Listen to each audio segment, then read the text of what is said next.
মাটি ফেটে ভাগ হয়ে যাচ্ছে আফ্রিকা মহাদেশ, তৈরি হচ্ছে নতুন সাগর। কপালে চিন্তার ভাঁজ পড়েছে ইসলামী বিশেষজ্ঞদের। এটাই কি তবে কিয়ামতের আরেকটি আলামত? প্রিয় নবী হযরত মুহাম্মদ সাল্লাল্লাহু আলাইহি ওয়াসাল্লাম সহিহ মুসলিমের হাদিস নম্বর 2877 বলে গিয়েছেন যে কিয়ামতের সময় পৃথিবীর বড় বড় পরিবর্তন এবং ভয়ঙ্কর ঘটনা ঘটবে, যার মধ্যে একটি হলো জমিন ফেটে যাওয়া। তাহলে আমরাই হব পৃথিবীর শেষ জাতি। বৈজ্ঞানিকরা আফ্রিকার এই জমিন দুই ভাগে বিভক্ত হওয়াকে কি বলছে, এই সকল ঘটনা নিয়ে সাজানো হলো আজকের এই ভিডিওটি। এর সাথে আরো কিয়ামতের এমন 5টি বড় আলামত সংঘটিত হয়ে গেছে, সে সম্পর্কেও আপনাদের আজ অবগত করব। তাই প্রিয় দিনী ভাই ও বোনেরা, সাবধান হন আজ থেকেই।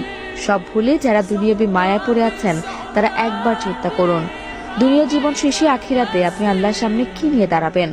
তাই ভিডিওটি সবার কাছে শেয়ার করে দিন এবং সবাইকে আল্লাহর পথে আসার জন্য আহ্বান করুন। তো চলুন ভিডিওটি শুরু করা যাক। প্রিয় দর্শক, আল্লাহ রাসূলের বলে যাওয়া অসংখ্য কথা সাহাবীরা বিভিন্ন হাদিস শরীফের মধ্যে লিপিবদ্ধ করে গেছেন। সে সকল ঘটনার মধ্যে কিয়ামতের কিছু আলামত বলা আছে।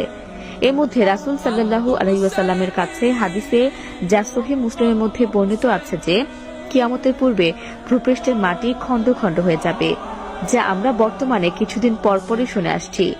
প্রায় দিনই খবর আসে কোনো একটি দেশের একটি ভূখণ্ড সেই দেশটির ভূমি ত্যাগ করে মাঝ সমুদ্রের মধ্যে গিয়ে একটি আইল্যান্ডে পরিণত হয়েছে। এছাড়াও কিয়ামতের আরো কিছু বড় বড় আলামত আছে, যেগুলো আমাদের সামনে প্রকট হয়ে গেছে। তার মধ্যে একটি আলামত বা কিয়ামতের সূচনা হলো মহানবী সাল্লাল্লাহু আলাইহি ওয়াসাল্লামের মৃত্যু। হাদিসে আছে, এক সাহাবী মহানবী সাল্লাল্লাহু আলাইহি ওয়াসাল্লামের কাছে কিয়ামতের বিষয়ে প্রশ্ন করলে মহানবী সাল্লাল্লাহু আলাইহি ওয়াসাল্লাম তার জবাব দেন, আমার মৃত্যু যেদিন হবে সেদিন থেকেই কিয়ামতের দিন গণনা শুরু হবে। তবে কিয়ামত কবে হবে তা কেবল মহান আল্লাহ তাআলাই জানেন। এর পরের আরেকটি হাদিসে মহানবী সাল্লাল্লাহু আলাইহি ওয়াসাল্লাম বলেন, নিয়ামতের পূর্বে খালি পায়ে বেদুইনরা উঁচু উঁচু মাকাম বানানোর প্রতিযোগিতায় নামবে।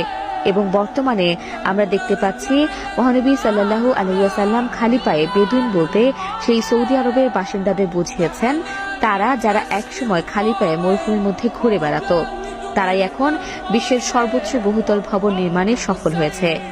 এছাড়াও মহানবী সাল্লাল্লাহু আলাইহি ওয়াসাল্লাম কিয়ামতের পূর্বের একটি বড় আলামতের কথা বলেছেন, যেটি হলো মসজিদে মুসল্লির সংখ্যা কম হবে এবং এলাকায় মসজিদের সংখ্যা বেশি হবে এবং মসজিদগুলো নানাভাবে চাকচিক্যের মাধ্যমে সাজানো হবে।